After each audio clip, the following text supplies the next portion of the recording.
Prynhawn da, gai groesawu chi gyd i'r Pwyllgor Cynllunio heddiw ar yr 5 o Fai, gan gychwyn efo yr nodyn bach sgynna fi fyma i ddarllen allan i chi os gwelwch yn dda. Hoffwn atgoffa pawb sy'n bresennol yn y cyfarfod hwn y bydd y cyfarfod yn cael ei gynnal o bell a'i ffrydio'n fyw ar YouTube a bydd modd edrych arno fo wedyn. Gofynir i chi roi eich ffonau symudol i ffwrdd a hefyd rhoi eich hunain ar mute os gwelwch yn dda, oni bai wrth gwrs eich bod yn cyfrannu gan fod y cyfarfod yn cael ei recordio'n fyw. Gofynir hefyd i chi godi'ch llaw rhithiol i fyny pe bai chi'n dymuno cyfrannu neu ofyn cwestiwn ac yna i roi lawr wedi chi gyfrannu os gwelwch yn dda. Na fo, na ni hwnna o'r ffordd i ddechrau fo. Na ni ddechrau fo'r cyflwyniadau felly. Nicola Roberts ydw i, fydd eich cadeirydd chi am heddiw. A gai ofyn i chi gyflwyno'ch hunain yn ôl yr drefn ar y rhestr os gwelwch yn dda. Gan ddechrau fo'r cynghorydd cyntaf. Cynghorydd John Griffith, ia?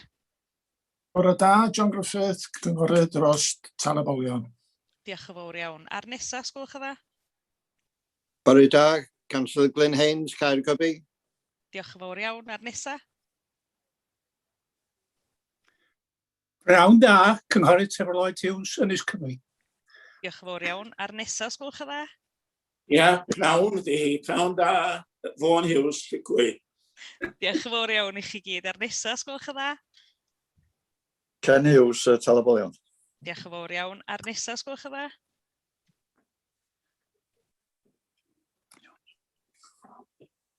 Yr cynghorydd nesaf i gyflwyno hynna, os gwelwch yn dda? Cynghorydd Eric Wyn Jones, Bro Rhosir. Diolch yn fawr iawn. A'r nesaf? Cynghorydd David Roberts, Bro Rhosir. Diolch yn fawr iawn. A'r nesaf?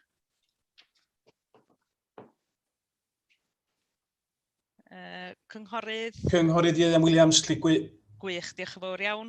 A'r nesaf, os gwelwch yn dda? Cynghorydd Robin Williams, Ward 8. Diolch yn fawr iawn. Dwi yn gweld hefyd bod yr deilydd portffolio yn ymuno ni, sa chi licio cyflwyno'ch hunain as well? Ia, prynhawn da, Richard Hugh, deilydd portffolio cynllunio. Diolch yn fawr iawn i chi. Na chi aelodau'r Pwyllgor a'r deilydd portffolio wedi cyflwyno eu hunain y fanna. Gai ofyn wrth y swyddogion ddod i fewn a cyflwyno eu hunain os gwelwch yn dda? Prynhawn da, yn enw i di Robin Jones a fydd i'r swyddog cyfreithiol. Diolch. Prynhawn da, Nia Jones, swyddog cynllunio. Diolch yn fawr iawn. A'r nesaf, os gwelwch yn dda? Prynhawn da, Alan Roberts, swyddog priffydd. Fawr iawn. Unrhyw un arall? Mae David Rhys yma yn ysgybu hefyd. Diolch yn fawr iawn. O'n i yn mynd i ddeud, mae gennym ni aelodau lleol yma hefyd, so mae David Rhys newydd gyflwyno ei hunan. Dwi o dan weld bod yr arweinydd cynghorydd Llunos Medi yma hefyd, so chi licio cyflwyno'ch hunan? Prynhawn da, cynghorydd Llunos Medi, Ward Talabolion. Diolch yn fawr iawn. Dwi'n meddwl hefyd bod yr aelod lleol cynghorydd Bob Parry'n ymuno ni. So chi licio cyflwyno'ch hun? Na, cynghorydd Bob Parry wedi mynd. Cynghorydd John Arwel Roberts, da chitha hefyd yn ymuno? Ia, prynhawn da, John Arwel Roberts, Ynys Cymru. Diolch yn fawr iawn. A cynghorydd Carwyn Wyn Jones? Prynhawn da. Diolch yn fawr. Os gynnu ni aelodau lleol eraill yn ymuno? Alun Cymru, dwi'n meddwl? Ymddiheurat. Cynghorydd Bob Parry, croeso. Ymddiheurat, dwi'n meddwl, Bob Parry, Chynolfath Môn. Diolch yn fawr iawn. Cynghorydd Meirion Jones hefyd, ia? Ia, prynhawn da. Diolch yn fawr iawn. A cynghorydd Alun Mymru, ia? Prynhawn da, cynghorydd Alun Mymru, 8. Diolch yn fawr iawn. Os na'r rhagor o aelodau lleol, dwi wedi anghofio am os gwelwch yn dda neu ddim yn weld ar y sgrin. Os ddim, gwych, diolch yn fawr iawn a croeso i chi gyd. Ymddiheuriadau, dwi wedi derbyn un ymddiheuriad hyd yma, sef cynghorydd Richard Owain Jones yn is-gadeirydd ni. Os na'r rhagor o ymddiheuriadau os gwelwch yn dda? Os ddim, gwych, diolch yn fawr iawn. Symud felly, fe raid i ni ethol is-gadeirydd am heddiw os gwelwch yn dda. Cofn i ni gael nam technegol neu rhywbeth ag i mi ddiflannu unwaith yr rhagor. Swn i'n licio cynnig y cynghorydd Robin Williams os di o'n fodlon gwneud. Os na rhywun yn fodlon eilio os gwelwch yn dda? Cynghorydd Trevor Lloyd Hughes yn eilio. Ydy pawb yn cytuno? Gwych, felly. Cynghorydd Robin Williams, fylch chi'n is-gadeirydd i mi heddiw felly os gwelwch yn dda. Diolch yn Diolch yn fawr iawn. Diolch i chi, champion. Symud ymlaen felly gyda'r cofnodion. Ga i ddatgan diddordeb, sori? Cwch tad, sori, ymddeiriadau. Ie. Dwi wedi anghofio'r rhan datgan diddordeb. Diolch, Cynghorydd Dafydd Roberts. Na, mae'n iawn. Ie, fyddai'n gorfod datgan diddordeb ar eitem 11.1. Dwi'n perthyn i rywun sy'n byw yn Cae Creigar dros ffordd. Dwi'n perthyn i'r perchenog. Wedyn, fe rai fi adael yr cyfarfod yn y cyfnod nhw, dwi'n meddwl. Champion. Diolch yn fawr iawn a diolch am yna atgoffa fi bod fi'n mynd braidd rhy gyflym ymlaen. Os yna'r rhagor o ddatganiad diddordeb? Cynghorydd Eric Wyn Jones. Datgan diddordeb ar yr un cais sef 11.1 sef Cae Brydach rhan o'r bwll. Champion, diolch yn fawr Diolch yn iawn. fawr. Os yna'r rhagor o ddatganiadau diddordeb, os gwelwch yn dda? Madam Cadeirydd, Cynghorydd Trefor Lloyd Hughes, dwi'n nodi bod fi ddim wedi weld y safle yn Llanger yng Nghonwy, ond dwi'n deall bod gen i hawl i bleidleisio, ond am bod fi ddim wedi gweld y ffilm, felly dwi yn datgan diddordeb am hynny. Oce, champion. Pa un oedd hwnna eto, os gwelwch yn dda? Pa rif oedd o, Cynghorydd Trefor Lloyd Hughes? 7.2, ia? 7.2. Gwych, diolch yn fawr iawn i chi am hynna. Champion. Felly, os yna'r rhagor o ddatganiadau o diddordeb, os gwelwch yn dda? Os ddim, mi na ni fwrw ymlaen wan felly gyda'r cofnodion o'r cyfarfod o'r Pwyllgor Cynllunio gafwyd ar y 7th o Ebrill. Os na rhywun yn cynnig bod yr cofnodion yna'n gywir, os gwelwch? Madam Cadeirydd, John Griffith yma, ga i jyst cywiro un beth. Jyst i datgan y ffaith lle fy mod i yn bresennol yn y cyfarfod dwytha. Gwych, diolch yn fawr iawn. Diolch yn fawr. Felly, efo'r cywiriad yna, ydych chi'n cynnig bod nhw'n gywir felly, Cynghorydd John Griffith? A dwi'n cynnig bod nhw'n gywir rwan ydw. Gwych, diolch yn fawr iawn. Os na rhywun yn fodlon eilio, os gwelwch yn dda? Cynghorydd Vaughan Hughes yn fodlon eilio, ia? Gwych. Ydy pob felly yn cytuno yn dach? Na fo, mae pob yn cytuno ar hynna felly. Gwych. Symud ymlaen felly gyda'r cofnodion o'r ymweliad safla, be oedd ar yr 21 o Ebrill. Os na rhywun yn cynnig bod heini'n gywir, os gwelwch yn dda? Cynnig. Cynnig bod nhw'n gywir, Robin Williams.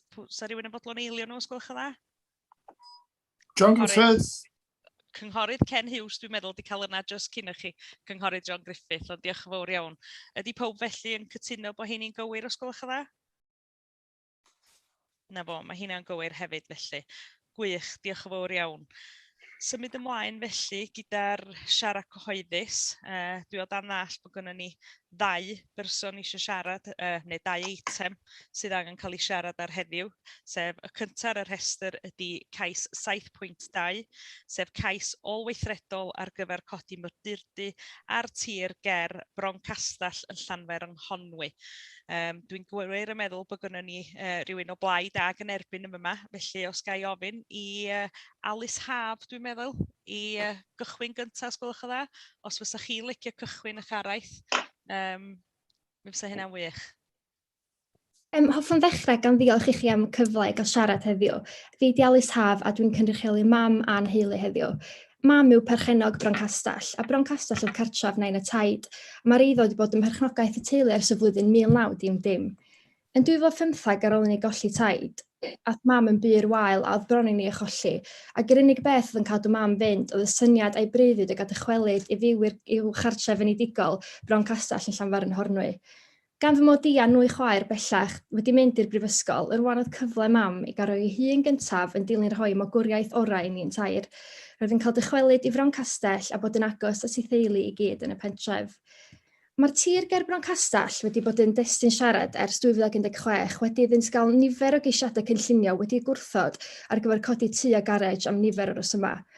Ond wedi iddynt dderbyn caniatâd, roedden ni'n hapus dros y berchnogion gan wybod ein bod ni'n bwriadu symud yn ôl i'r pentref yn y dyfodol, roedd cael cymdogion newydd ar rhywbeth edrych ymlaen ato, a roedden ni'n enwedig hapus bod teulu Cymraeg yn symud i'r ardal. Dwi'n siŵr hefyd fysa Nain y Taid wedi bod yn falch o gael pobl Cymraeg yn symud i'r pentref. Yn 2020, sylweddolom nad oedd y perchnogion wedi cyffurfio gyda'r cynlluniau. Cawsom sioc o weld nid unig lleoliad y garej, ond maint y garej sydd wedi adeiladu mor agos i'n patio yn Bron Castell. Mae'n dor calonus yn enwedig Gan mae'r lleoliad yma yw'r unig le yn yr ardd, ydym ni'n gallu lleoli patio oherwydd y tirwedd, ac yn amlwg mae'r garej yn cael effaith andwyol ar ein prifatrwydd, ac yn creu cysgod anerbyniol o'r newydd. Y lleoliad hwn oedd yr unig ddarn oedd yn agored i dderbyn y mwyaf o'r haul i mewn i'n gardd, ond bellach mae hyn wedi gymryd oddi arnom heb ymgynghoriad.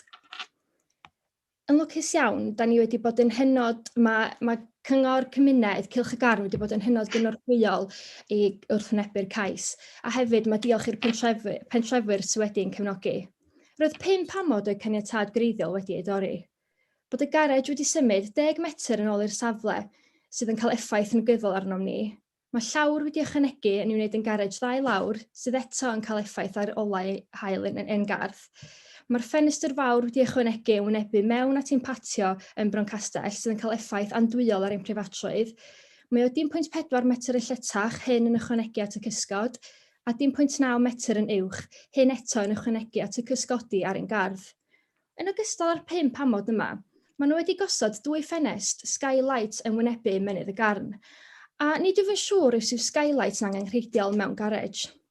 Mae'r cais cynllunio nawr yn nodi'r rheswm dros symud y garej yw mwyn cael lle i symud ceir, ond mae'n bwysig i mi nodi bod maint y plot yn enfawr sy'n rhoi amryw o opsiynau. Mae hyn yn creu mwy o dristwch bod y lleoliad maent wedi ddewis mor agos ac yn cael effaith andwyol arnom fel teulu.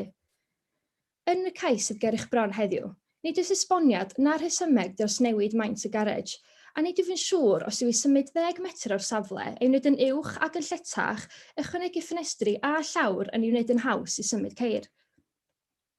Mae'r adroddiad sydd ger eich bron heddiw yn argymell 3 amod. Nid yw'r amodau yma am newid y sefyllfa andwyol sydd arnom y Bron Castell. Rwyf hefyd yn bryderus os bydd beth gyd yn ffurfiad ag unrhyw amod gan fod y caniatâd wedi dorri ac wedi diastyru y drefn cynllunio. Mae hanes sy'n teulu yn bobl cymunedol yn mynd ymhellach na taid a nain. Roedd fy nghyn deidiau'n brifathrawon yn ysgol y pentref ac hefyd wedi byw yn Bron Castell. Mae mam yn hoff iawn o arddio ac wrth ei bodd yn eistedd yn yr ar.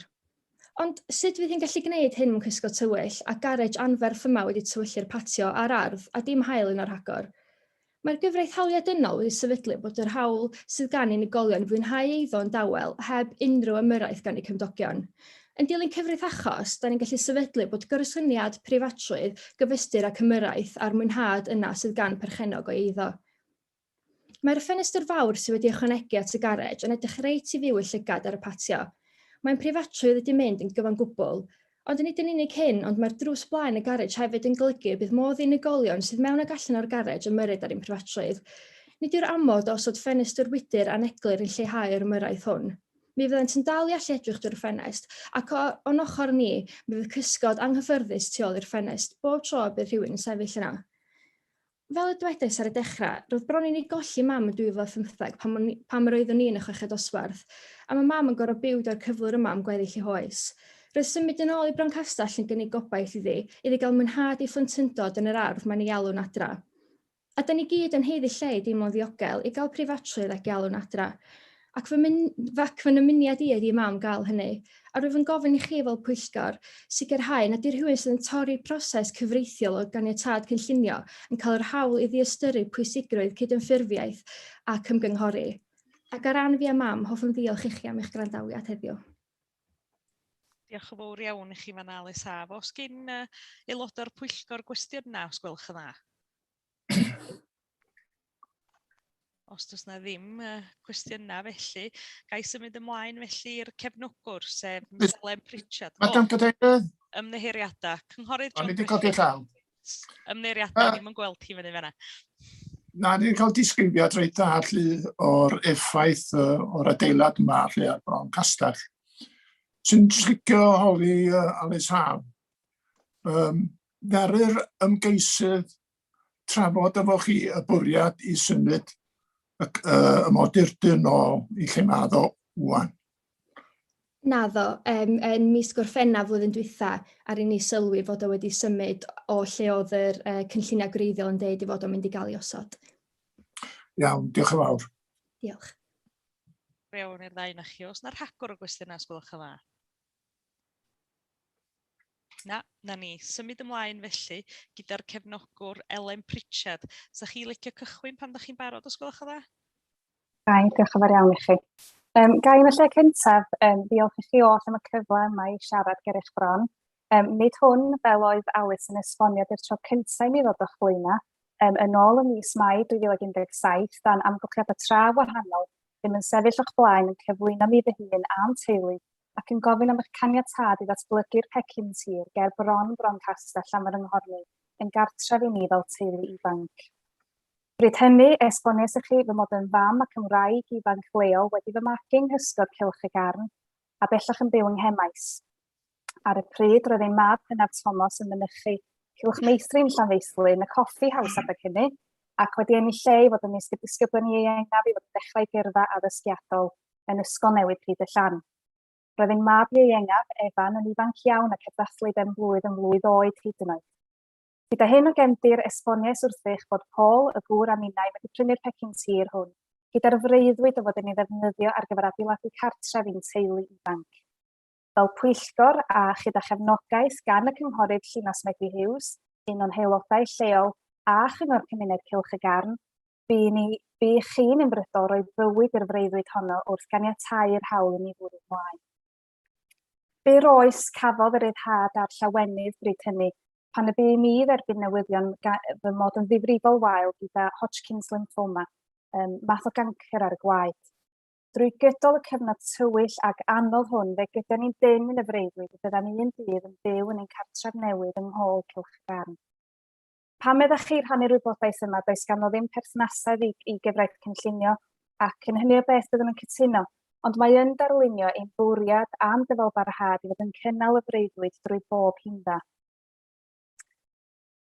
Pan ddaeth gwellau'n hanesu, un o'r pethau cyntaf y byn i fwrw ymlaen ag oedd y gwaith o ddechrau'r un cartref newydd. Cam cyntaf y gwaith oedd agor mynedfa newydd o blaen y cae ac agor sylfaeni y tŷ ei hun. Roedd hyn yn golygu syrchio cannoedd o dinelli o dir. Ymhen amser byn i droi at agor y sylfaen ar gyfer y modurdy. Wrth adolygu'r cynlluniau, daethom yn sylweddoli'n fuan iawn na fyddai'r man gwreiddiol oedd yn mynd ger bron y ffin, neu'r terfyn ar gyfer Bryn Castell beth bynnag, yn leoliad addas ar gyfer y modurdy, a na fyddai'n caniatáu lle i basio car rhwng y tŷ a'r modurdy, gan olygu na fyddai man addas ar gyfer troi a pharcio car, ac byddai'n rhaid i ni bagio yn ôl i'r lôn gyhoeddus islaw mwyn gadael y safle. Bu'n ni basio bod aseb syml yn hyn o beth ac y byddai symud o modurdy yn ei ôl o'i safle gwreiddiol yn datrys y broblem. Yn ein ffolineb, wnaethon ni ddim ystyried y byddai angen caniatâd cynllunio pellach ar gyfer gwneud hyn, ac yn sicr wnaethon ni ddim ystyried y byddai'n codi unrhyw wrthwynebiad gan ein cymdogion ym Mron Castell. Nag ychwaith yr rheiniad wedi bod mor gefnogol yn un y gorffennol sef y cynghorydd Llynas Medi Hughes a chyngor cymuned Cylch y Garn. Yn wir byddais yn dipyn o sioc i ni pan y bu ni dderbyn llythyr swyddogol gan wasanaeth cynllunio Cyngor Môn yn nodi bod cwyn wedi gofyn ei herbyn gan berchenog a phreswylydd Mron Castell ynglŷn â lleoliad ffenestr nad oedd wedi gynnwys yn cynllun gwreiddiol y modurdy, hynny yn y lle cyntaf. Wrth gwrs, roedd yn awyddus iawn i gydweithio gyda'r awdurdod a bu'n i daro'r ddatrysiad addas, hyn wrth gwrs wedi fanylu arno yn yr adroddiad ydych eisiau wedi dderbyn. Yn anffodus, nid oedd hyn yn ddiwedd ar y mater pan ddilynwyd gyda chwyn pellach ynglŷn â lleoliad y modurdy y tro hwn. Eto, bu'n i gydymffurfio'n llwyr gyda'r awdurdod gan esbonio'n rhesymeg dros y newid lleoliad, ac am beidio'n gynghori gyda hwy ynglŷn â hyn yn y lle cyntaf, a chan gyflwyno yr holl ddogfennaeth oedd ei angen mwyn bodloni'r sefyllfa. Gresyn oedd deall maes o law bod teimlad fod ein penderfyniad yn cael effaith andwyol ar anedd ein cymdogion ym Mron Castell.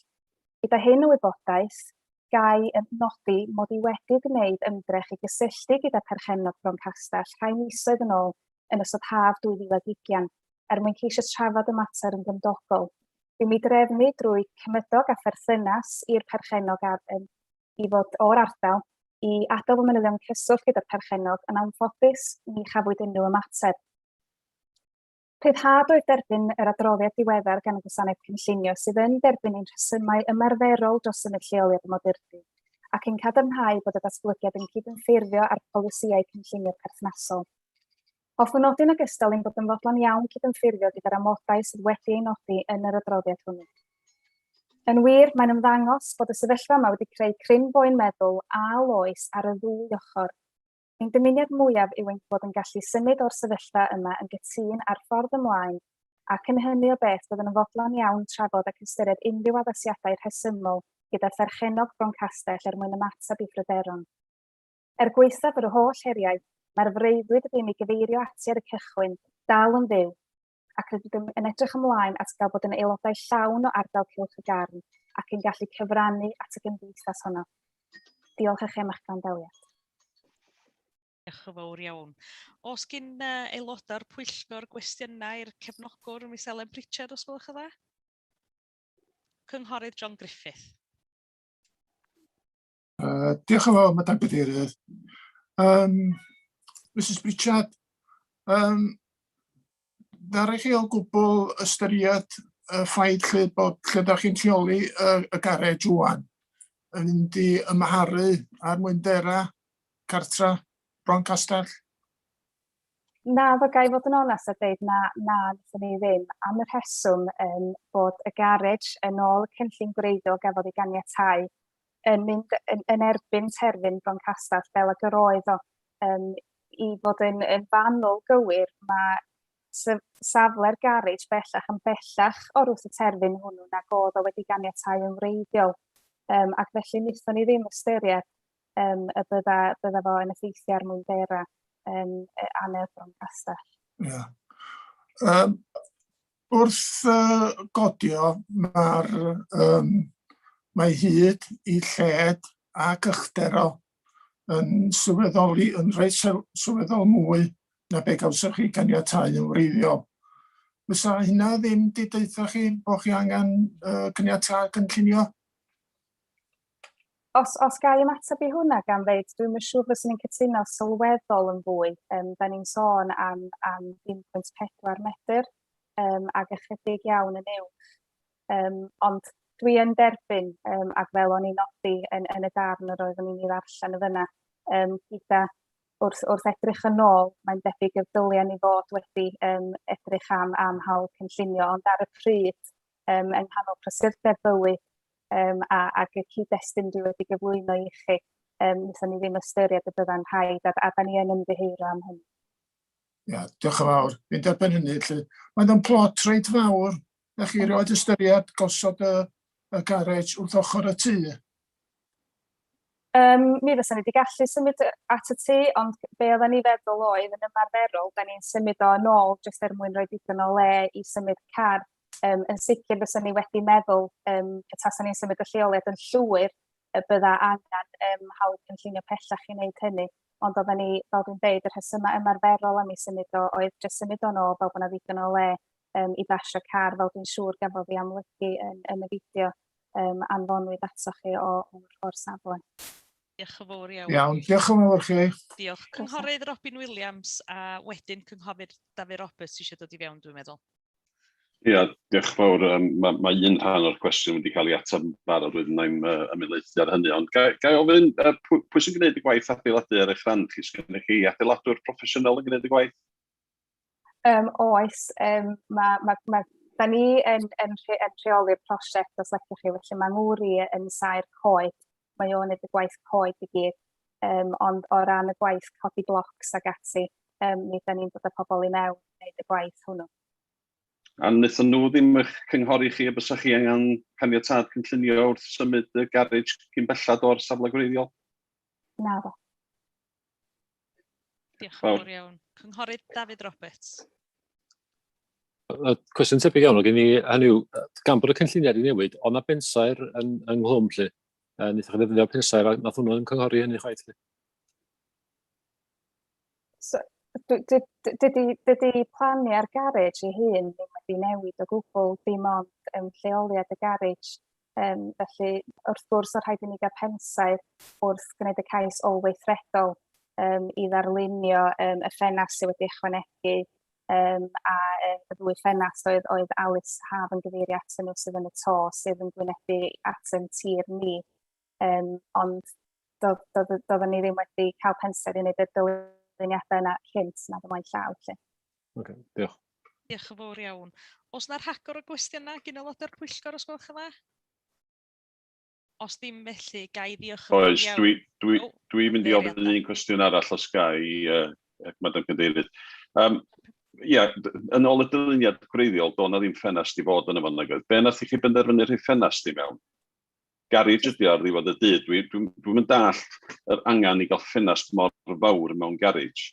Mae gen i garage, chwbl sgynny fi nôl ein ni'n dod i mewn i ffenast fychan. Dwi jyst ddim gweld y rhesymeg dros ffenast mor fawr yn gwynebu allan ar dir i mynd arall. Ie, cwestiwn digon teg. Mi wnaethon ni ychwanegu'r ffenast mwyn gadael golau mewn i'r garage. Felly, mi fydd o yn safle lle fydda ni'n gallu gwneud gwaith yn y garage storfa ac yn y blaen hefyd. Dim rheswm arall, dweud y gwir, derbyn y sylw oedd angen iddo fod mor fawr. Mae'n debyg na'r ateb ydy na gyda. Ac os gai jyst ymalaethu, mi oedd na sôn hefyd ynglyn â bod na lawr ychwanegol wedi i ychwanegu. Swn i'n dweud bod na lawr ychwanegol, ond na storfa fydd hwnnw. Felly mae'r atig, lle mae'r atig yn y tŷ, mae hwnnw gyda atig trysys yn golygu bod posib roi stafelloedd yn fyno, a felly na fysa gyda ni ddim lle i storio ein pethau'n fyna a wedyn defnyddio'r garage. Mae'n debyg i wneud hynny yn hytrach na'r tŷ lle yna. Diolch yn fawr iawn am yr atebion yna. Os yna'r hagor o gwestiynau, os gwelwch yn dda? Os dim, felly mi na i ddiolch am trola i Miss Elen Pritchard. Dwi'n meddwl ella bod yr aelod lleol eisiau dod i fewn i siarad cynghorydd Llunos Medi. Sa chi licio dod i fewn?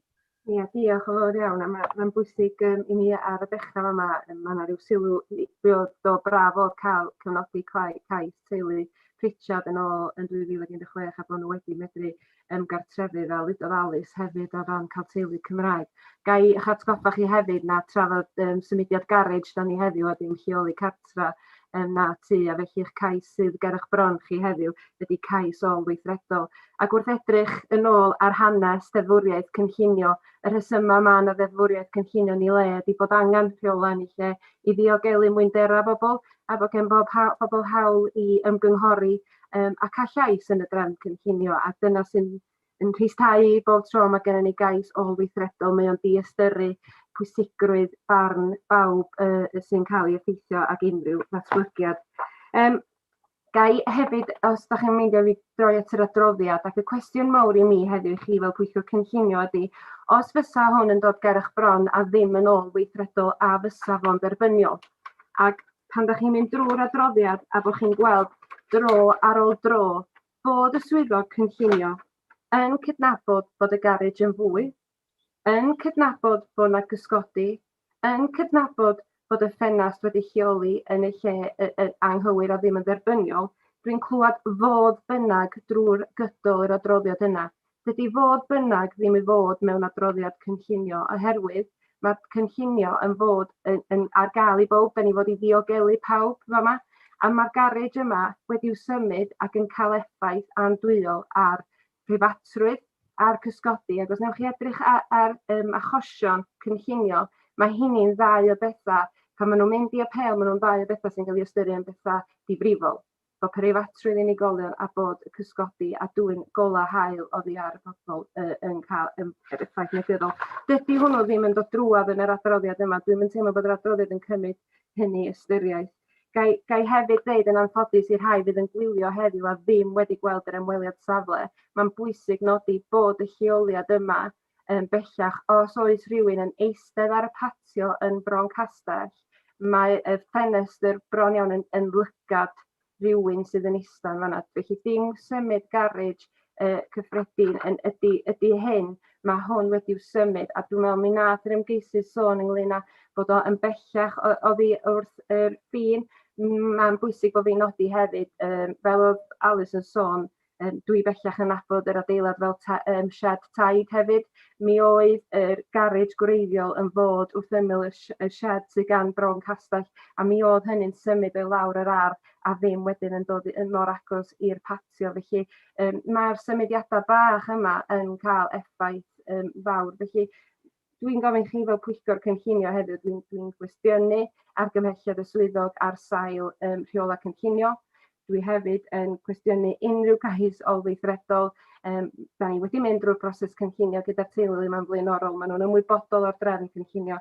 Ar y ddwy ochr, mae yna materion personol a da ni'n gwerthfawrogi hynny.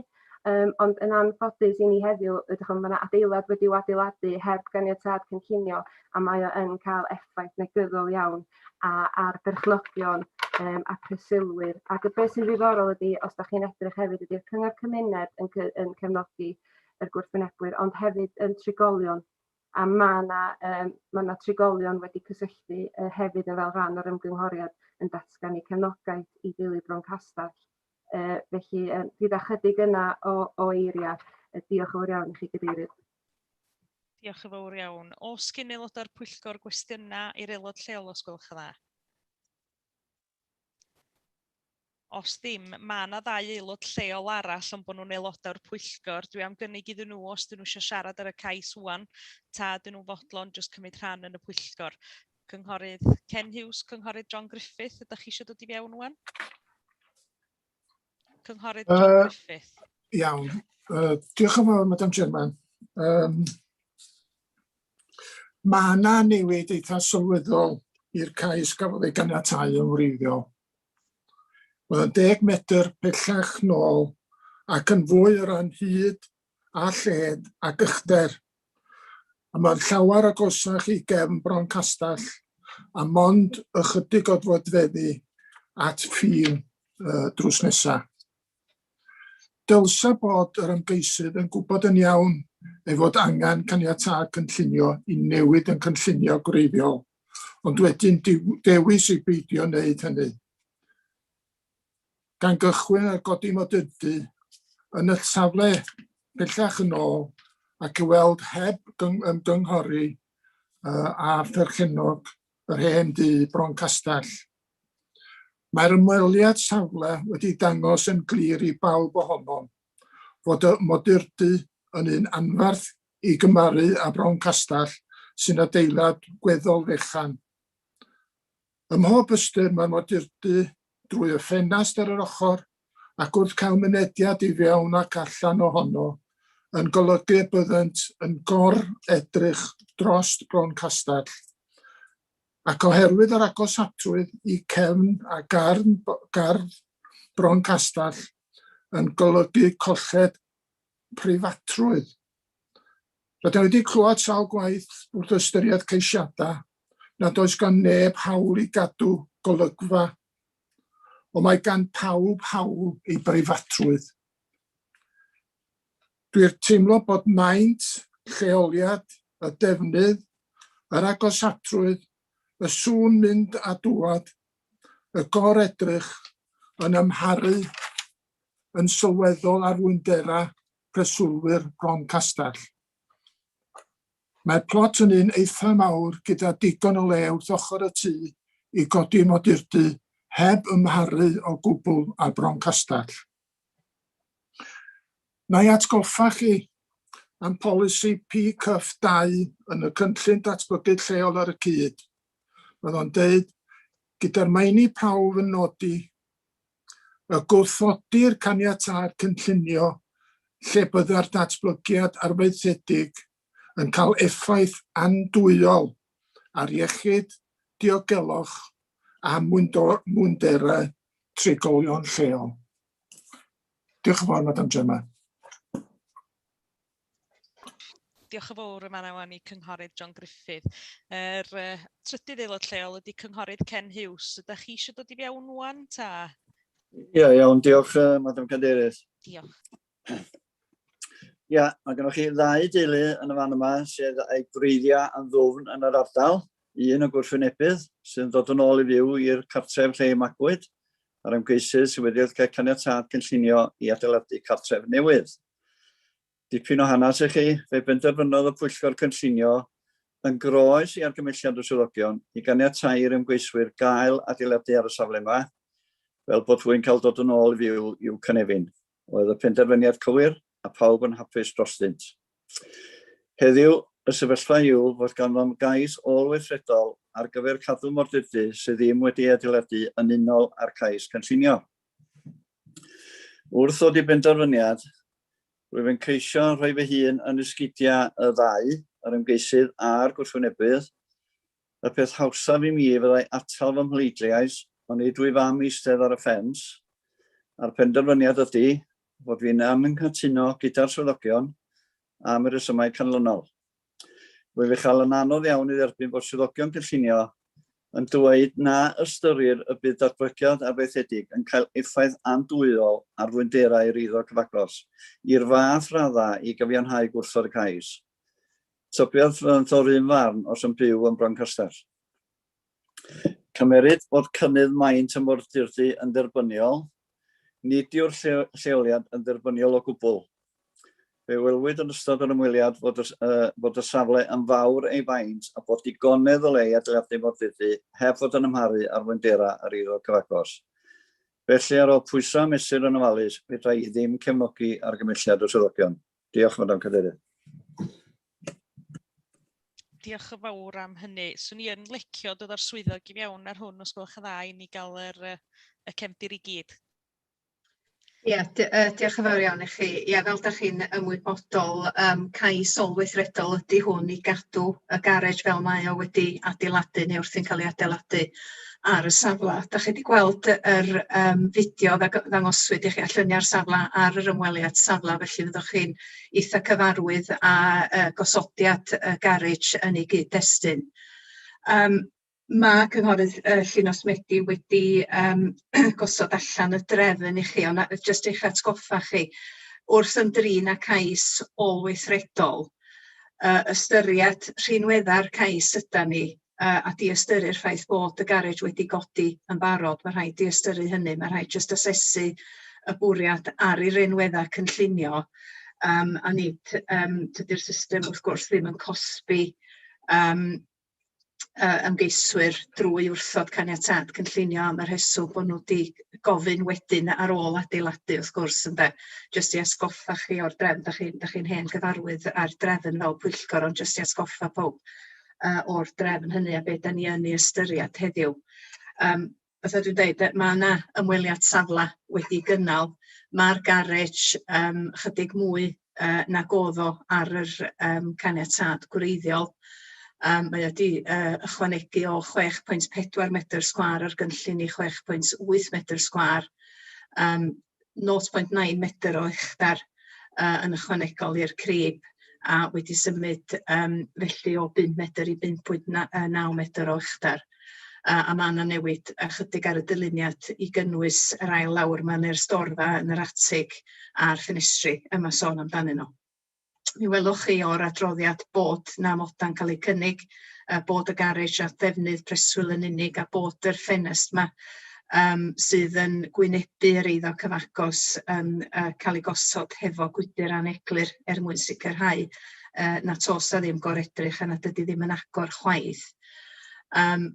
Wedi pwyso a mesur ac ystyried rhinweddau'r cais yr argymhelliad sy'n cael ei wneud i chi heddiw ydy nad oes a ddim digon o effaith ar breifatrwydd nag mwydera yr eiddo cyfagos i arwain at wrthodiad, felly argymhelliad o ganiatáu sydd yn cael ei wneud. Diolch yn fawr.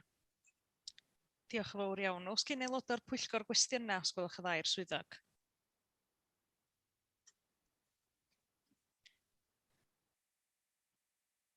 Oes na unrhyw un o'na chi efo cwestiynau i'r swyddog os gwelwch yn dda? Os ddim felly, da ni wedi cael cynnig gan y cynghorydd Ken Hughes. Cynghorydd Vaughan Hughes. Mae'r cynghorydd Vaughan Hughes wedi codi law, Madam Cadeirydd. Diolch yn fawr iawn. Cynghorydd Vaughan Hughes, ymddeheuriadau. Ie, diolch yn fawr, Madam Cadeirydd. Fel mae'r Pwyllgor yn gwybod yn dda, mi dwi yn bryderus iawn a mae yna geisiadau olweithredol y ger yn bron ni. Yn y tro yma, mae yna yn ymar ni ddigonedd o resymau eraill i gyfiawnhau yn pryder ni. Mae'r newidiadau yn ymar ni yn gwirio'n sylweddol. Ddaru John Gruffydd ddefnyddio'r gair sylweddol, dwi'n credu bod yn air teg. Mae'r newidiadau yn ymar ni yn gwirio'n sylweddol oddi wrth y caniatâd gwreiddiol.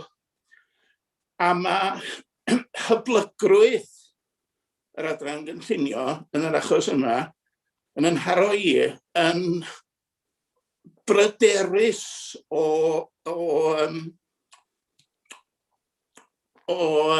ystwyth o Mae'r ffaith bod nhw'n yn fodlon, mae o'n bryderus o bymphwyol y ffordd mae'r adran yn y marn ni wedi anwybyddu newidiadau sy'n rhai sylweddol.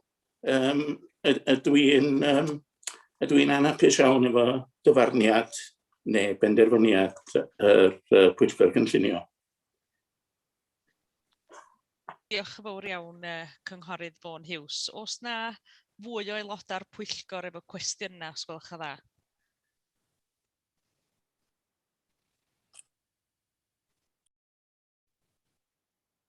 Dim rhagor o ddilo i fyny o be welai, dim un cwestiwn.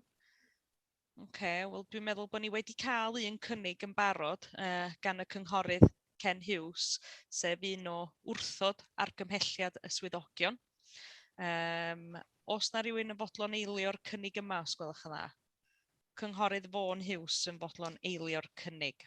Champion. Oes na rhywun arall yn fodlon rhoi cynnig arall i mi, os gwelwch yn dda? Oes na gynnig arall ger bron? Os ddim felly, na ni symud ymlaen gyda'r gwelliant sydd ger yn bron ni, sef un o wrthod argymhelliad yr swyddogion ac wrthod y cais yma. Newch chi felly ddeud os ydych chi o blaid neu'n erbyn y gwelliant, os gwelwch yn dda. Cynghorydd John Griffith. Diolch yn fawr, lle. Gan teimlo lle bod hi'n gallu teimlo dros y ddau parti yn yr ochr yma, lle. Dwi'n gweithio mod, dwi'n o blaid gwrthod bod ni codi'r modur du yn y lle newydd. Gwrthod. So gwrthod yr argymhelliad felly a gwrthod yr argymhelliad. cais. Champion. Diolch yn fawr iawn. Cynghorydd Glyn Haynes, neu o blaid yn erbyn y gwelliant, os gwelwch yn dda? Yes, I'm the same. I wasn't comfortable when this application came before us at first. I was less comfortable after the site visit, and I'm now equally less comfortable. I suspect this will be the first of several difficult decisions we'll have to make this afternoon, but I'm in favour of the amendment, and I reject the officer's recommendation. Diolch yn fawr iawn. Symud ymlaen felly gyda'r nestor ar y rhestr, sef Cynghorydd Eric Wyn Jones.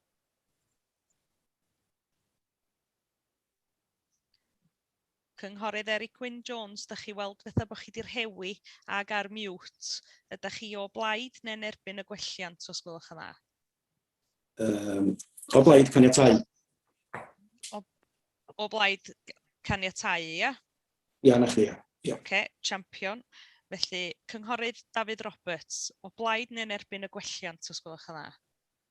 Dwi o blaid y gwelliant. Dwi'n meddwl, mae yna ddigon o... Dwi'n gwybod bod yna ddim bach o wastaf ymdrech i fod i garej yn lle rong, ond mae yna ddigon o le fod i garej yn lle iawn, dwi'n siŵr. Diolch yn fawr iawn. Cynghorydd Ian Williams. O blaid y gwelliant ac yn gwrthod argymhelliad y swyddog. Diolch yn fawr iawn. A Cynghorydd Robin Williams. Yn yr un modd o blaid y gwelliant a mynd yn erbyn argymhelliad y swyddog. Diolch yn fawr iawn. Felly mae'r gwelliant felly wedi cael ei gario. Dwi'n meddwl felly fydd y cais yma nôl gael yr ymblon ni mis nesaf, os di hynny'n gywir. Fysa'r twrna neu'r swyddog yn cadarnhau, os gwelwch yn dda? Gai gadarnhau i chi, mae'r rheswm gwrthod felly ydy bod y cais yn cael effaith andwyol ar fwyndera trigolion cyfagos a felly yn groes i polisi PCF 2 fel gynigwyd gan Cynghorydd John Griffith a Cynghorydd Ken Hughes. Iawn, diolch yn fawr iawn. Diolch yn fawr iawn. Mi ddaw y cais yn ôl ger bron y Pwyllgor mis nesaf i gael adroddiad Craig Cil. Gwych, diolch yn fawr iawn. Felly, symud ymlaen felly gyda'r ail ddarn o siarad cyhoeddus sydd gennym ni ar yr agenda, sef cais 11.1, sef cais olweithredol ar gyfer cadw gwaith peirianneg o greu llain caled a defnydd storio amaethyddol a defnydd datblygiad a ganiatáir fel safle cist car ynghyd â chadw'r addasiadau a wnaed i'r fynedfa i gerbyda ar dir yn Cae Prydderch yn Llanfair Pwll. Cyn i ni symud ymlaen gyda'r siaradwr cyhoeddus sy'n cefnogi hwn, gai ofyn barn y twrnar hwn os gwelwch yn dda, gen bod ni gyd fel cynghorwyr yn cydweithio gyda ni efo'r ymgeisydd, os am modd cael barn cyfreithiol ar hwn os gwelwch yn dda. Pnawn da, ie. Dwi'n meddwl bod y ffaith bod yr ymgeisydd yn gyd-aelod yn ddiddordeb o dan y cod, nac os ydych chi'n yr un grŵp neu yn digwydd bod yn aelod ar yr un ward, mae angen rhywbeth tu hwnt ag o'r uwch hynny yn herma cysylltiad personol a cymdeithasol efo'r ymgeisydd i wneud o'n ddiddordeb o dan y cod. Diolch. Gwych, diolch am yr eglurhad yna. Felly symud ymlaen gyda'r cais yma, mae gynnon ni gefnogwr sef Miss Sioned Edwards eisiau siarad ar y cais yma. Gai ofyn i chi gychwyn pam ydych chi'n barod os gwelwch yn dda, Miss Edwards. Diolch yn fawr, Madam Gadeirydd. Pnawn da, a diolch i chi gyd am y cyfle eich anaf fel Pwyllgor pnawn yma. Mae'r cais sydd o'ch blaenau chi yn ymwneud hefo cadw gwaith peirianyddol i greu llai'n galed ar y safle mwyn galluogi'r safle i gael ei ddefnyddio ar gyfer dau bwrpas. Yn gyntaf, defnydd stori amaethyddol ac yn ail defnydd y safle ar gyfer arwerthiant cist car. Mae'r cais hefyd yn gofyn i gael cadw'r addasiadau sydd wedi cael ei gwneud i'r fynedfa. Dylid bod yn glir nad yw'r cais yma yn ymwneud gyda newid defnydd y tir o gwbl, dim ond gosod y wyneb caled arno. Mae'r safle arfaethedig wedi bod yn cael ei defnyddio ar gyfer arwerthiant cist car gyda'r arwerthiant yn un poblogaidd yn lleol. Yn flaenorol, mae'r safle wedi bod yn cael ei ddefnyddio ar gyfer arwerthiant cist car am hyd at 14 diwrnod y flwyddyn o dan hawliau datblygu cyffredinol a ganiateir.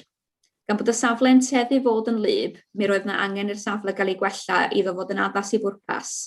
Felly dyma fe'n ati osod wyneb caled mwyn sicrhau bod y safle yn addas i'r defnyddwyr, ymwelwyr ac hefyd yn sicrhau nad oedd unrhyw fod o'r safle yn cael ei gario i'r briffordd gerllaw. Mae creu safle sydd yn addas ac yn saff i'r holl defnyddwyr yn hynod o bwysig. Mae adroddiad y swyddog yn nodi bod cadw wyneb caled mwyn darparu safle arwerthiant cist car sy'n addas i bwrpas yn afresymol. Tra nad yw'r safle wedi bod mewn defnydd dros gyfnod y pandemig, mae hawliau dros dro newydd ynghylch datblygu a ganiateir i gefnogi adferiad economaidd o ganlyniad i'r coronavirus, bellach yn caniatáu'r safle gael ei defnyddio at hyd at 28 diwrnod mewn blwyddyn, a dyma fydde bwriad yr ymgeisydd unwaith y bydde cynllawiau coronavirus yn caniatáu. Modd arall gyfeirio ar gyfer yr ymgeisydd oedd hwn, gan alluogi o ddarparu arwerthiant cist car mewn lleoliad hygyrch a chynaliadwy ar gyrion Llanfairpwll, gan wneud defnydd gwell o'r safle. Ers diwedd 2019, mae'r ymgeisydd wedi bod yn talu treth busnes o dros 6,000 o flwyddyn i'r cyngor am gael defnydd o'r safle gyda llai'n galed. Mae pryder wedi cael ei godi nad yw'r sgrinio presennol ar y safle yn ddigonol i liniaru effaith weledol y llai'n galed gan y swyddog.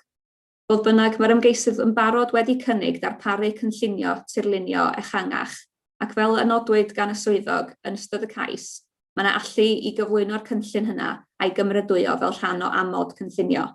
Felly mae yna fodd i'r effaith weledol gael ei liniaru ymhellach a byddai rheolaeth gan y cyngor ynghylch ar cynllun yma trwy gytuno drwy amod.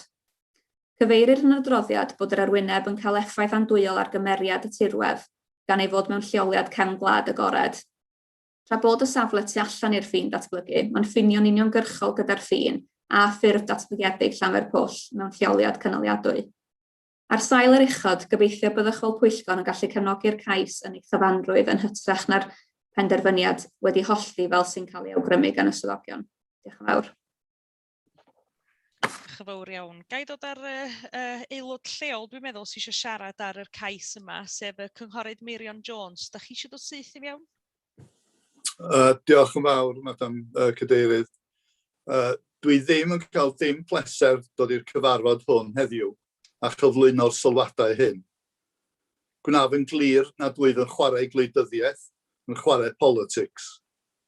Dwi'n cyflwyno fy sylwadau i chi efo siomedigaeth a thristwch, oherwydd mae nhw'n cyfeirio at ymddygiad cyd-aelod.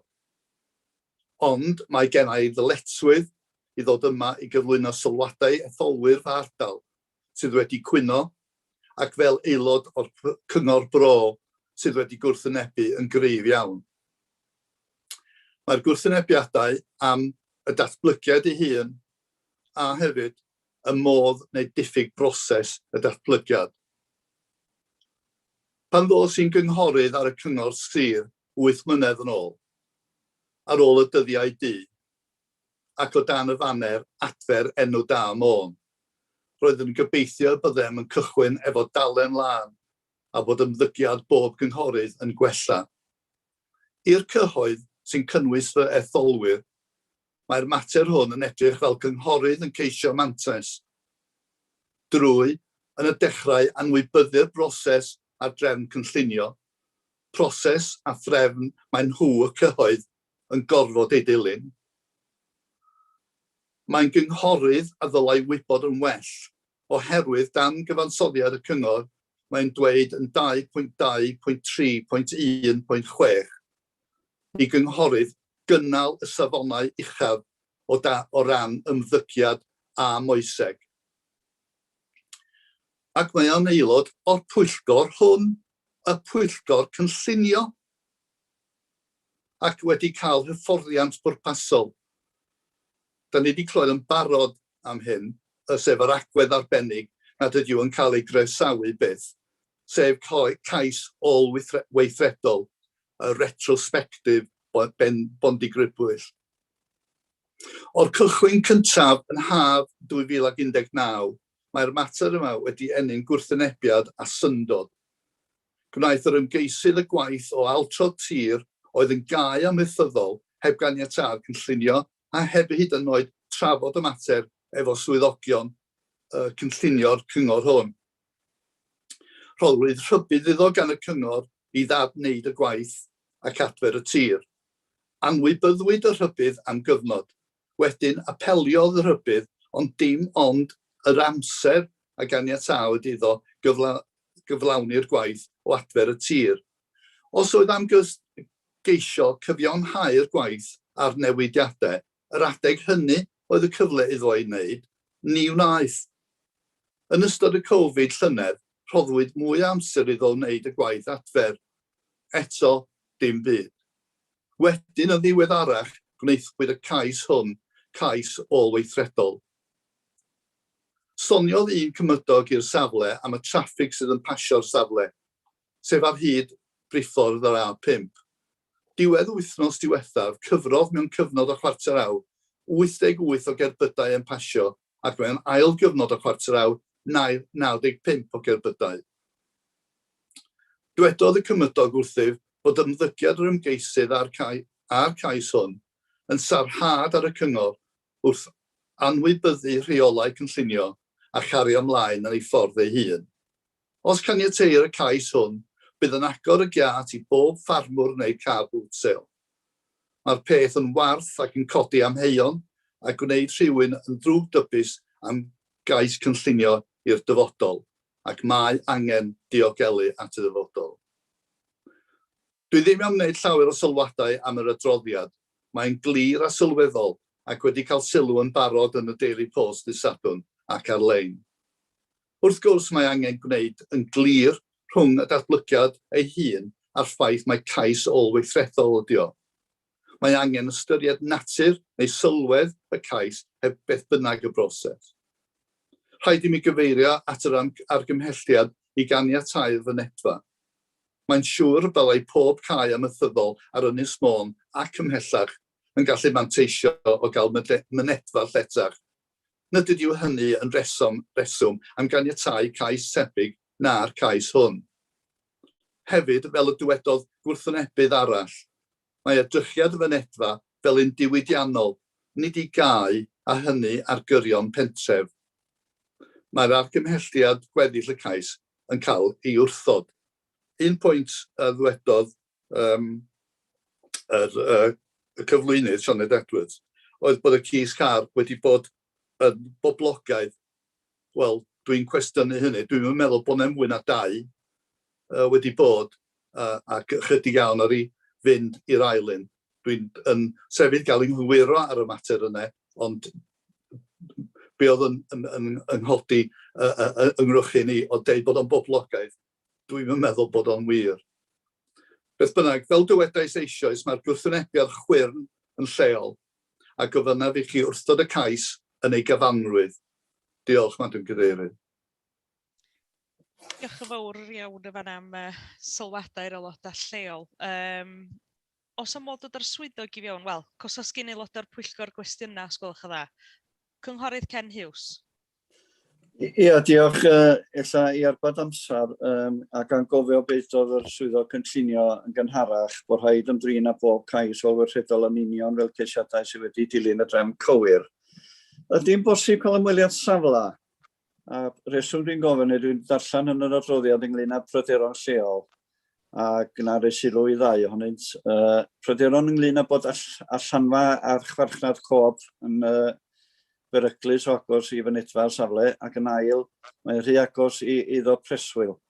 A wedyn dwi'n meddwl bod yn anteisiol i ni fel pwyllgor i gael gweld allagad yn hunan ac yn gymorth i ddod i benderfyniad. Diolch yn fawr iawn. Felly mae gennym ni gynigydd yma yn cynnig ymweliad safle, sef cynghorydd Ken Hughes. So, os da rhywun yn fodlo eilio'r cynnig yma, os gwelwch yn dda?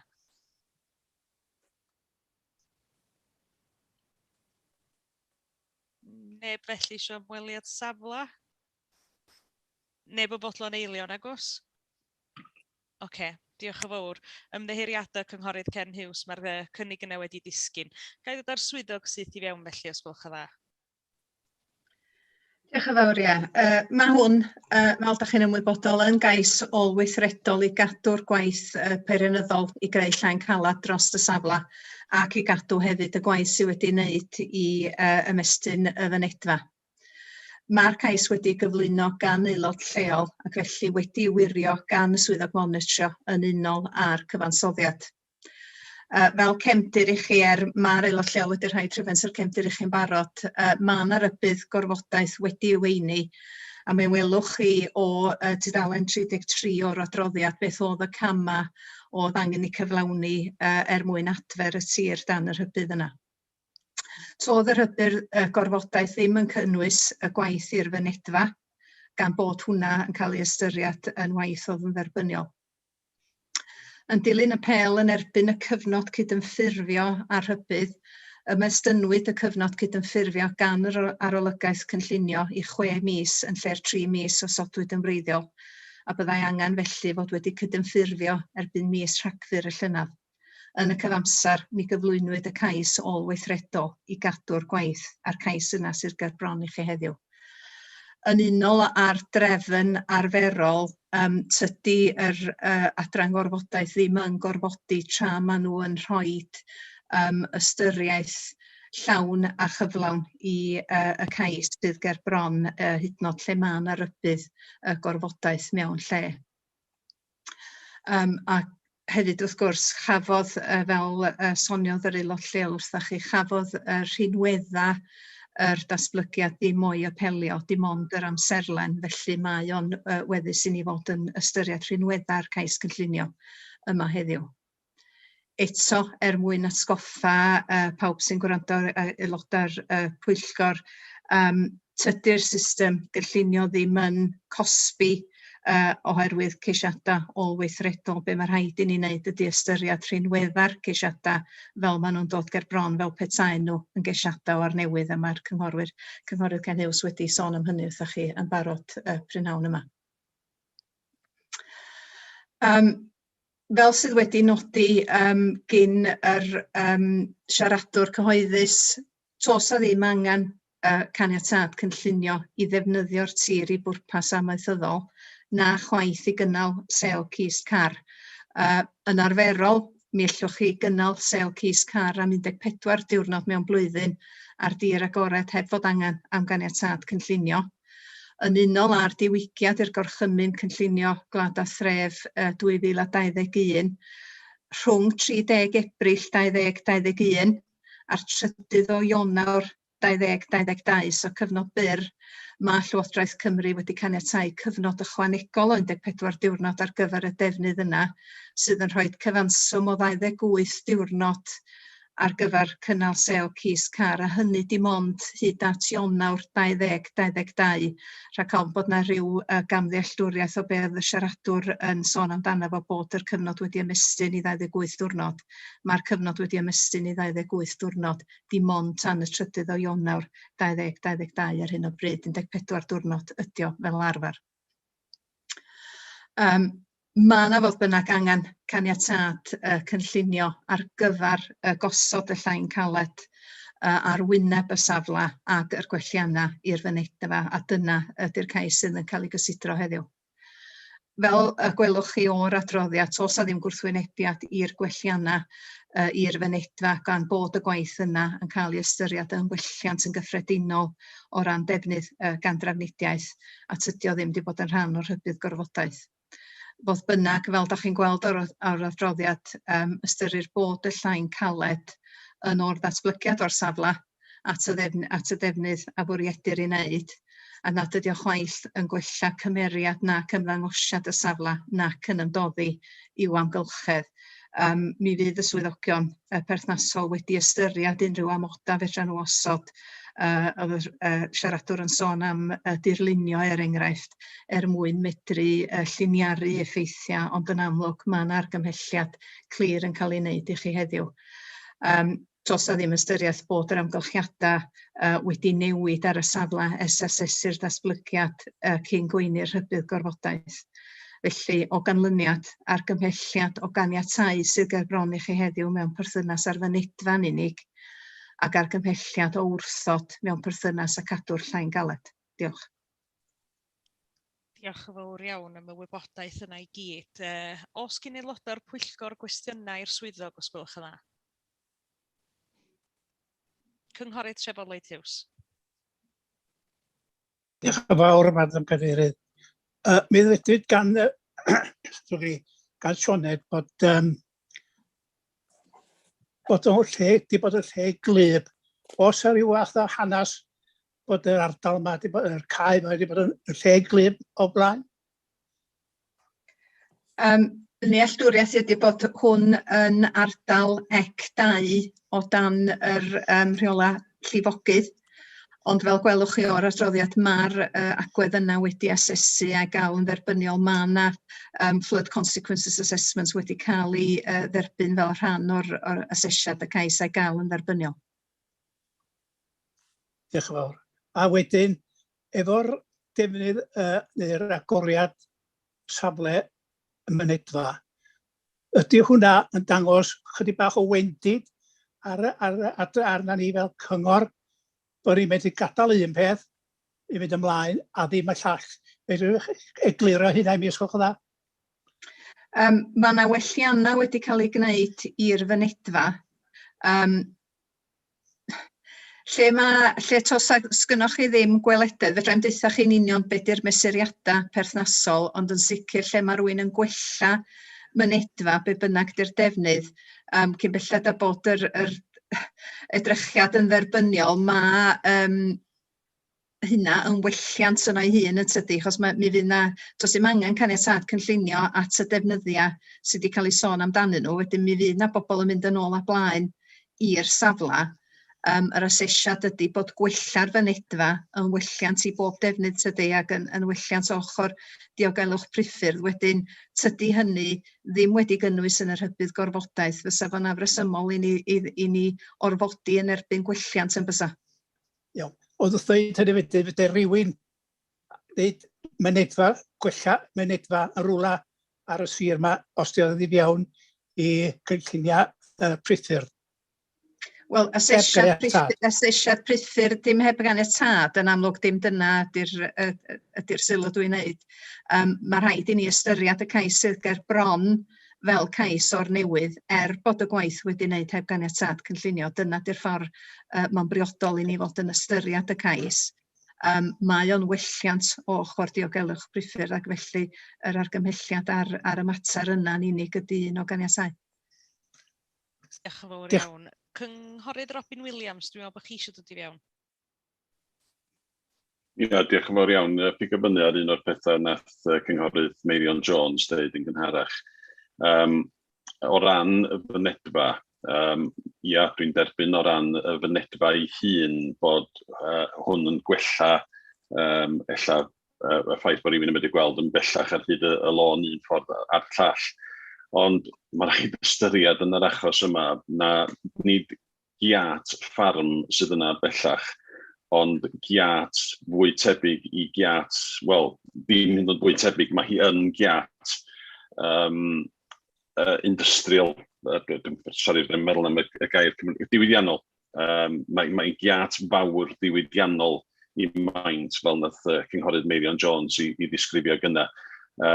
Tydy hi ddim yn ffitio mewn hefo'r tirwedd, tydy hi ddim yn ffitio mewn hefo yr ardal yn gyfan gwbl, ac dwi just ddim yn gweld cyfiawnhad dros gadw mynedfa o'r fath I gau, yn ymwedig o ystyried na dyna di'r argymhelliad o'n bron ni heddiw, sef I godi'r gwyneb hardcore yma sydd wedi cael ei roi I lawr.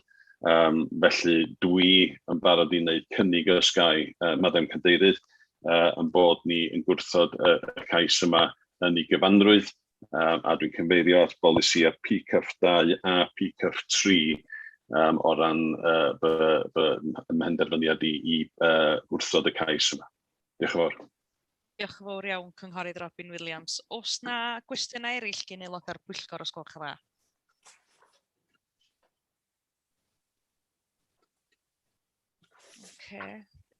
Dim rhagor o ddilo I fyny o be welai. Felly, da ni wedi derbyn cynnig yn barod gen Cynghorydd Robin Williams, sef un sy'n groes I argymelliad y swyddogion, sef bod ni'n gwrthod y ceisiadau yma ar y safle yn gyfan gwbl. Ydw i'n gywir yn deud hynna, yndw Cynghorydd Robin Williams gwrthod popeth, ia? Ia. Gwych, diolch yn fawr iawn. Oes na felly eilydd i'r gwelliant yma, os gwelwch yn dda?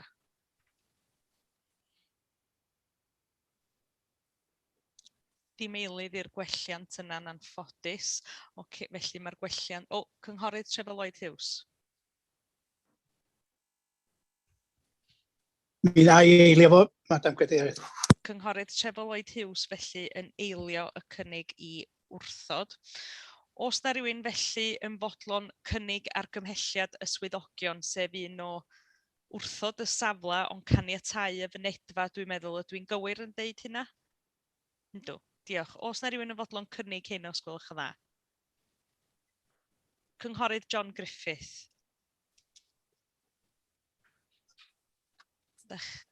Fodlon cynnig argymhelliad y swyddogion, ia? Cynghorydd John Griffith? Ia, yn union fel mae'r swyddogion neu'r swyddog wedi gosod allan. Gwych, diolch yn fawr iawn I chi am hynny. Oes na eilydd i'r cynnig yna felly os gwelwch yn dda?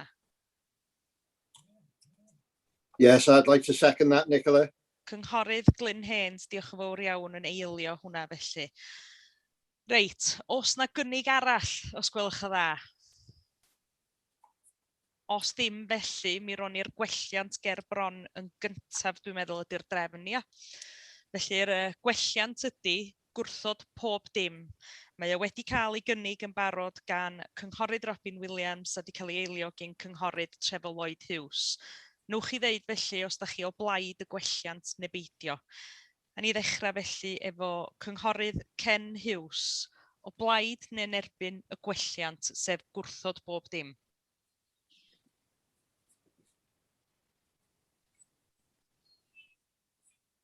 Cynghorydd Ken Hughes? Mae'n ddrwg gen I, ia, yn erbyn y gwelliant. Yn erbyn y gwelliant, diolch yn fawr iawn. Cynghorydd Vaughan Hughes, o blaid neu'n erbyn y gwelliant? Cynghorydd Vaughan Hughes? Ie, gwrthod bob dim. Gwrthod bob dim, diolch yn fawr iawn. Cynghorydd Ieuan Williams, o blaid neu'n erbyn y gwelliant os gwelwch yn dda?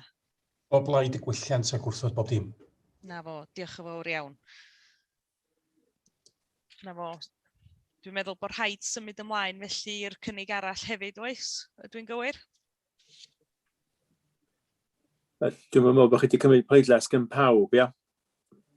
3 enw dwi'n meddwl sy'n cynnig lawr y fama, ia? So si eisiau cymryd gyn pawb bod nhw wedi cynnig ag eilio'n groes, oes? Wel, i ni gael y ffigurau'n iawn, os gwelwch yn dda. Champion, mi ai nôl felly. Cynghorydd John Griffith, o blaid neu'n erbyn y gwelliant felly, os gwelwch yn dda? Yn erbyn. Diolch yn fawr iawn. Cynghorydd Glyn Haynes, o blaid neu'n erbyn y gwelliant felly, os gwelwch yn dda? Yes, I think we've been put in a very invidious position here, but I'm against the amendment. Na fo, diolch yn fawr iawn. Ydy hynna'n reid yr ffigura'n well, felly gai ofyn wrth y twrna sy'n eisiau symud ymlaen efo'r ail bleidlais? Wel, dwi wedi gael ar hyn o bryd bod yna 3 wrthod a 2 o blaid, ia. A dwi heb di cynnwys pobl eraill sydd wedi cynnig yn wahanol, lle. So symud ymlaen efo'r argymelliad y swyddogion felly, ia? Dwi'n anghytuno fo hynna. Mae'r 4 o blaid y gwelliant fel fath yn sefyll 3 yn erbyn, ond wrth gwrs, da chi heb leidleisio, Madam Cadeirydd. Na ddo, dwi heb eto. So, symud ymlaen felly efo'r pleidlais? Os da chi ddim am bleidleisio ar y mater yma, ia. Dim ar hwn ac dwi'n anffodus. Symud ymlaen felly gyda argymhelliad y swyddogion felly, sef un sydd yn gwrthod y safle ei hun, yr hard standing, ond yn caniatáu yr fynedfa. Mae e wedi cael ei gynnig gan cynghorydd John Griffith, wedi cael ei eilio gan cynghorydd Glyn Haynes. Gai ofyn felly... Mater o drefn, Madam Cadeirydd, os dim 4 i 3 o blaid y gwelliant a bod chi ddim yn pleidleisio, yna ddim yn golygu bod y gwelliant yn cario. Dwi'n awgrymu bod chi'n mynd drwy'r enwau i gyd gan gynnwys pwy bynnag sydd wedi bleidlo un ffordd neu llall, a mae'n anodd iawn cadw trefn ar y peth os nad yn ni'n cynnwys pawb mewn pleidlais i gyfnodi fel awr, ia. Diolch. Sori, dwi ar goll wan, achos o'n i'n meddwl bod ni wedi cynnig pawb yn y gwelliant, a dyna sut oedden ni wedi cael yr canlyniad o gynna ni. Does gynnau menw ar pawb o gyfer dem, gynnau 7 enw i lawr. O, mae gynna ni aelodau... Ar gyfer y bleidlais i gyd, lle, un ffordd neu llall. Ond 7 gynna ni, achos mae yna 2 wedi datgan diddordeb, dos. Iawn, digon teg, diolch, sori, nes i'n nodi hynna. Sori, mae yna 2 wedi datgan diddordeb, wedyn mond 7 pleidlais sy'n mewn ffordd, ac ym pleidlais i fel cadeirydd, ac oeddwn ni wedi atal ar y bleidlais yna. Felly, os eisiau symud ymlaen i'r bleidlais nesaf neu beidio? Sgwylwch yn dda. Wel, os di'r gwelliant wedi cario, does am pwynt mynd ymlaen i'r bleidlais arall, agos. Diolch. Na fo, felly, diolch yn fawr iawn am yr eglur had yna. Mae'r cais yna felly, mae'r gwelliant wedi cael ei gario. Dwi'n cymryd fydd y gwelliant yna nôl ger yn bron ni mis nesa. Dwi'n gywir? Bydd yna adroddiad cnoi cil i chi mis nesa. Na fo, champion. Fysa rhywun medru gadael yr 2 aelod sydd wedi datgan diddordeb mwyn bod nhw'n medru dod yn ôl ata ni os gwelwch yn dda? Mi na i ddal her am 2 funud i wneud siŵr bod yr 2 aelod yn dod yn ôl atyn.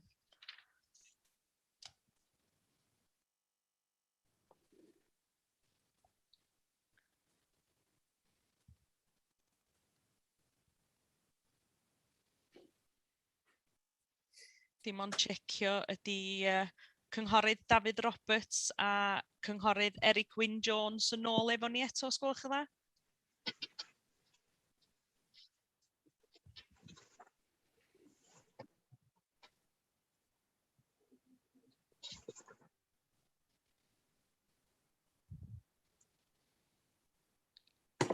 Dwi'n yn gwybod os am modd un o'r swyddogion gadarnhau os gwelwch yn dda os ydy David Roberts a cynghorydd Eric Wyn Jones wedi cael gwybod bod yn iawn iddyn nhw ddod yn ôl? Mae David Roberts yn ôl. O, croeso nôl, cynghorydd David Roberts. Ydy cynghorydd Eric Wyn Jones wedi cael gwybodaeth hefyd, os gwelwch yn dda? Na fo, dwi o dan ddall bod o wedi cael ei wahodd yn ôl. Gwych, diolch yn fawr iawn. Na ni symud ymlaen felly, sef efo cais 7.1, sef cais llawn ar gyfer newid defnydd yr adeilad allanol i lety gwyliau ynghyd ag addasu a ehangu yn Bwthyn Lleiniog yn Penmon. Dwi'n gywir yn meddwl, mae gennym ni 2 aelod lleol, mae gennym ni 1 aelod lleol eisiau siarad ar y cais yma, a mae gennym ni 1 aelod lleol sydd wedi gyrru pwtolythyr i ni i ddarllen allan yn y Pwyllgor. Felly, os di o'n iawn efo chi, dwi'n mynd i ddarllen y llythyr ar ran cynghorydd Alun Roberts gyntaf, os di hynny'n iawn yndi?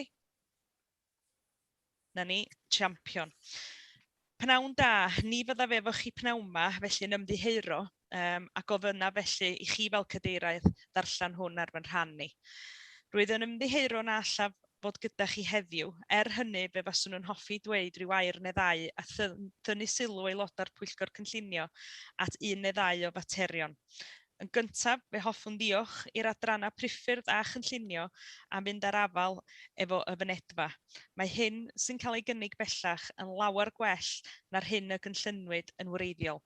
Serch hynny, mae gen i wir bryderon am gyflwr a diogelwch y lôn sy'n arwain at y safle hwn o gyfeiriad y troiad o lôn Langoed ei hun sy'n arwain at Benmon.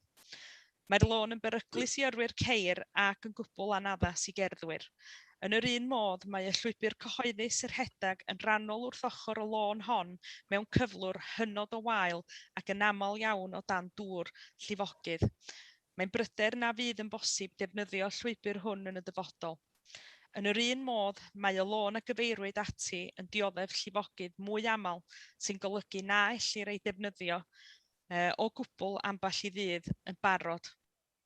Wrth gloi, cydnabod mae trafod y cais unigol hwn ydych heddiw, mae'n rhan o safle llawer ehangach gyda o leiaf 2 gais cynllunio arall ar ei cyfer. Mae'r rhannau da o'r safle ehangach yn destun ymchwiliad gorfodaeth ar hyn y bryd.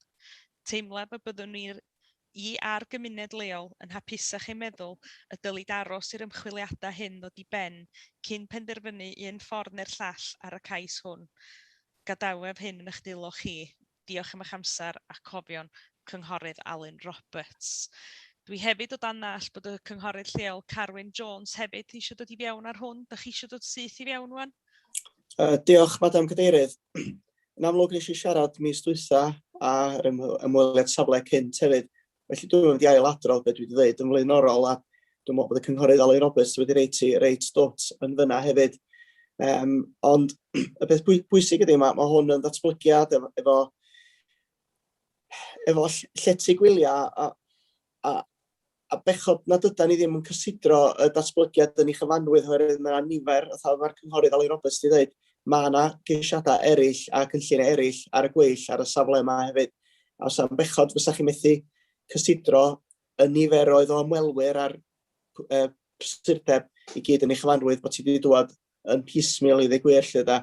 A nesyn ni godi hefyd yr materion priffyrdd a dwi'n meddwl yr adran priffyrdd yn disbio fewn ymhellach i fewn i hynna fel pryderon lleol hefyd. Felly, gyda hynna eiria be mae Alun wedi dweud, diolch yn fawr chi am gysidro. Diolch yn fawr iawn yn fanna i'r aelod lleol. Os gen aelodau'r Pwyllgor gwestiynau i'r aelod lleol, os gwelwch yn dda? Os ddim felly, gai ddod o'r swyddog yn syth i fewn, os gwelwch yn dda. Diolch yn fawr iawn. Mi wneir y cais yma i droi'r adeilad allanol yn uned wyliau ynghyd â'i addasiau ehangu. A fel ydych chi'n gwybod, mi gath y cais i alw i'r Pwyllgor gan y Cynghorydd Alun Roberts. Yn dilyn ymweliad safle rhithiol, mi ohirwyd y cais mis dwytha a hynny mwyn ystyried y pryderon priffyrdd a godwyd adag hynny. Mae'r adran priffyrdd rwan wedi cadarnhau bod y fynedfa yn dderbyniol ar gyfer y datblygiad a tos a ddim gwrthwynebiad. Tos a ddim llythyrau wedi derbyn o ganlyniad i gyhoeddusrwydd ar y cais, ond mae yna wrthwynebiadau fel da ni'n dallt yn lleol yn cael ei mynegu trwy lawr aelodau lleol ar cyngor gymuned. Mae yna lythyr yn y pecyn i chi gan y datblygwr yn cefnogi'r cais. Mae'r safle wedi leoli yn y cefn gwlad yn yr ardal o harddwch naturiol eithriadol dynodedig. Mae o'n adeilad allanol sydd wedi restru gan ei fod o'n adeilad cwrtsil wedi leoli yng nghefn y prif adeilad rhestredig Lluniog Manor. Tra bod ni'n cydnabod bod na bryder yn lleol mewn perthynas â'r gweithgareddau sy'n digwydd ar y safle a'r ceisiadau gwahanol ar y safle, ac mae'r adran gorfodaeth yn ymchwilio mewn i'r materion hynny ar hyn o bryd. Mae rhaid pwysleisio na tos a ddim unrhyw gadarnhad bod na dorreolaeth y cynllunio'n digwydd. Mae yna honiadau'n cael ei gwneud a mae hynny'n cael ei ymchwilio ar hyn o bryd. Mae'r cais sydd ger bron i chi heddiw yn gais ar wahân sy'n sefyll ar ei draed ei hun a mi ddylia ni fod yn ystyried y cais ar ei draed ei hun. Mae polisi twr 2 yn ymwneud â llety gwyliau ac mae o'n datgan y bydd cynigion yn cael eu caniatáu cyn bellad y bod nhw o ansawdd uchel o ran dyluniad, gosodiad ac edrychiad ac os y gellir cwrdd ar meini prawf perthnasol yn y polisi. Mi ystyrir bod y cynnig yn cydymffurfio efo'r darpariaethau yn polisi tŵr 2 a'i fod o mewn lleoliad cynaladwy. Tos a ddim effaith bod na ystyried bod na effaith anerbyniol ar yr ardal o harddwch naturiol eithriadol, a fel dwi wedi sôn, tos a ddim rwan gwrthwynebiad priffyrdd chwaith i'r datblygiad. Mae caniatad adeilad rhestredig eisoes wedi roed i'r datblygiad penodol yma, ac mae'r argymhelliad heddiw ar y cais cynllunio yn un o ganiatau. Diolch. Diolch yn fawr iawn. Os gen aelodau'r Pwyllgor gwestiynau i'r swyddog, os gwelwch yn dda?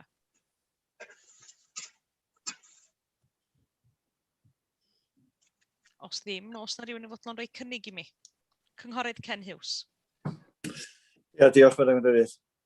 Tra'n diolch i'r ddau aelod lleol am eu cyfraniad yn mynegu teimladau pryderon lleol ynglŷn â'r datblygiad yma. Dwi'n meddwl bod y wir i ddeud mae prif bryder y Pwyllgor o diogelwch y ffordd ac yn fwy penodol ydy mynediad i'r safle yn cydymffurfio a gofynion gwelededd. Fel ydych chi'n gweld yn yr adroddiad, mae'r ymgeisydd wedi tosiolaethu y gellir cyflawni pellteroedd gwelededd sydd yn fwy na'r sarfonau gofynol. O ganlyniad, nid oes gan yr adran brithydd unrhyw wrthwynebiad a wedyn i mi, tra'n cydnabod pryderon lleol, nid oes unrhyw gyfiawnhad i wrthod y cais, felly rwyf yn cynnig yr argymhelliad o ganiatáu, gyda amod fod yr addosiadau yn cael ei gwneud i'r mynedfa cyn bod unrhyw waith pellach yn cymryd lle. Diolch yn fawr iawn. Felly cynnig yr argymhelliad gyda'r amod yna ynglwm, ydy hynny'n derbyniol gen y swyddogion? Ydy? Diolch yn fawr. Gwych, diolch yn fawr iawn, a diolch i'r cynghorydd Ken Hughes am yr cynnig yna. Os na rhywun yn fodlon i eilio fo, os gwelwch yn dda? Dwi'n hapus eilio hynna. Cynghorydd Vaughan Hughes yn fodlon eilio, diolch yn fawr iawn. Os na gynnig neu gwelliant arall, os gwelwch yn dda? Os ddim, felly a ni drwy'r rhestr, sef un o ganiatáu yr argymhelliad ynglwm ar amodau sy'n newid gael i'r rhestru. Cynghorydd John Griffith, o blaid neu'n erbyn yr argymhelliad, os gwelwch yn dda? O blaid ganiatáu.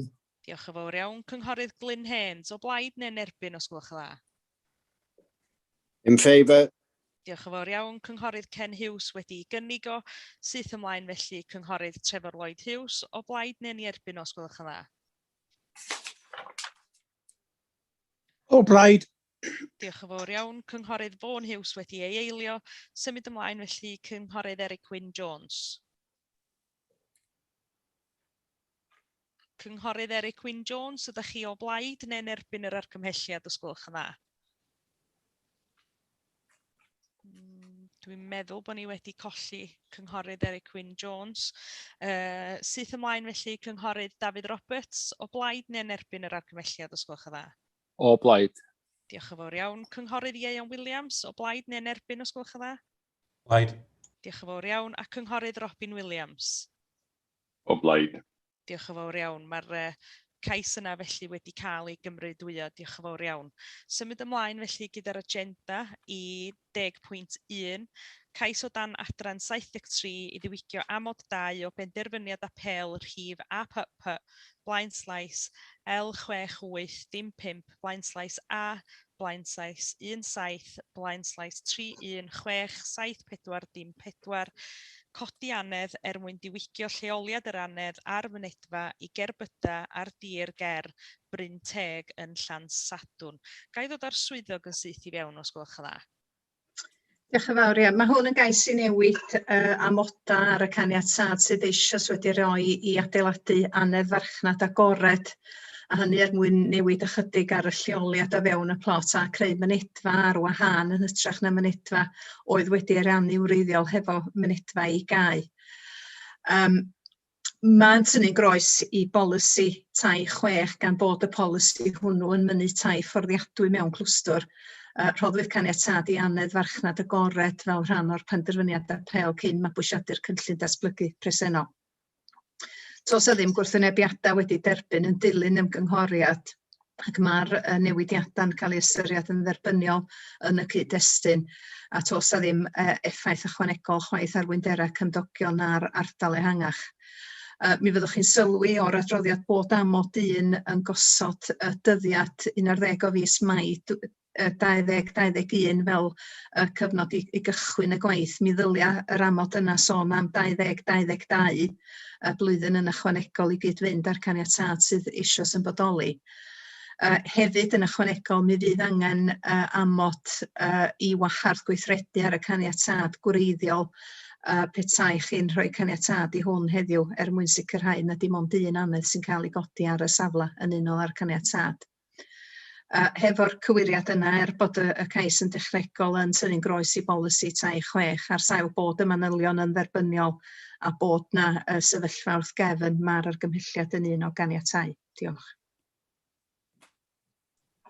Diolch yn fawr iawn am hynna. Oes yna gwestiynau i'r swyddog os gwelwch yn dda? Dim cwestiwn. Oes yna rhywun yn fodlon gwneud cynnig i mi felly os gwelwch yn dda? John Griffith, cynnig bod ni'n caniatau. Diolch yn fawr iawn. Felly mae gennym ni gynnig sef dilyn yr argymelliad un o ganiatau gyn cynghorydd John Griffith. So oes yna rhywun yn fodlon eilio hwnna os gwelwch yn dda? Cynghorydd Trevor Lloyd Hughes, ydych chi'n fodlon eilio yndych? Gwych, diolch yn fawr iawn i chi. Cynghorydd Trevor Lloyd Hughes felly wedi eilio fo. Oes yna gynnig arall os gwelwch yn dda?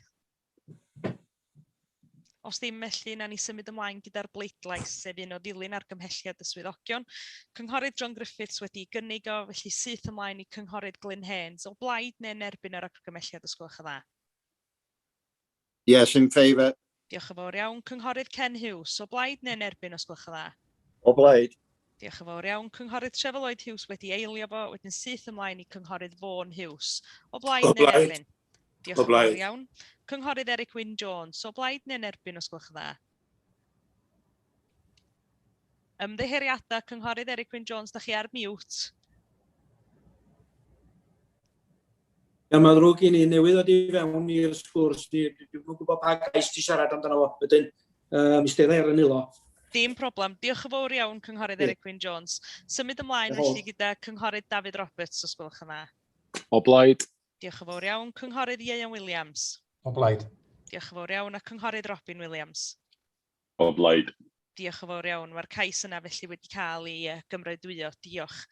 Symud ymlaen gyda'r agenda felly cais 12.1, cais llawn ar gyfer gosod 2 pod glampio ynghyd â creu mynedfa newydd a datblygiadau cysylltiedig ar dir ger Gwel y Môr yn Bae Treadur. Dwi o dan ddall bod yr aelod lleol John Alroel Roberts eisiau siarad ar hwn, felly fysa chi'n licio dod syth i mewn, cynghorydd Roberts? Diolch yn fawr, Madam Cadeirydd. Gweld bod o'n dweud yma, Gwel y Môr, Bae Treadur. Mae o'n 5 milltir o Bae Treadur. Penosfeilw, di'r cyfeiriad iawn. Ar sail hynna, dwi'n gofyn os gan i ymweld o safle os gwelwch yn dda. Dwi'n gwybod mae amser pawb yn pwysig iawn, ond i fod yn teg i'r ymgeisydd yma, dwi'n gofyn yn garedig i'r Pwyllgor os gan i ymweld o safle. Champion, felly mae yna gynnig gyn yr aelod lleol bod ni angen mynd ar ymweliad safle. Os yna aelod o'r Pwyllgor yn fodlon cynnig hyn os gwelwch yn dda? Dwi'n hapus i gefnogi hynny, Madam Cadeirydd. Champion, felly cynghorydd Robin Williams yn cynnig ymweliad safle. Os yna rhywun yn fodlon eilio hwnna os gwelwch yn dda? Fodlon eilio. Cynghorydd Vaughan Hughes yn fodlon eilio. Oce, a'i drwyddach chi gyd wan i weld os da chi'n fodlon mynd ar ymweliad safle felly yn gyntaf. Cynghorydd John Griffith, so blaid neu'n erbyn ymweliad safle os gwelwch yn dda? Ie, cytuno. Gwych, cynghorydd Glyn Haynes? Yes, in favour of a site visit. Diolch. Cynghorydd Ken Hughes? O blaid. Diolch yn fawr iawn. Cynghorydd Trevor Lloyd Hughes? O blaid. Diolch yn fawr iawn. Cynghorydd Eric Wyn Jones? O blaid. Diolch yn fawr iawn. Cynghorydd David Roberts? O blaid. Diolch yn fawr. A cynghorydd Ieuan Williams? O blaid. Na fo, mi fydda ni'n mynd ar ymweliad safle rhithiol wrth gwrs i hwnna felly. Gai ddiolch i chi gyd am fod mor amddineddgar ac na ni'r cyfarfod ar ben am heddiw dwi'n meddwl. Diolch yn fawr iawn i chi. Diolch yn fawr. Diolch yn fawr. Bob hwyl. Diolch yn fawr. Diolch yn fawr. Diolch yn fawr. Diolch yn fawr. Diolch yn fawr.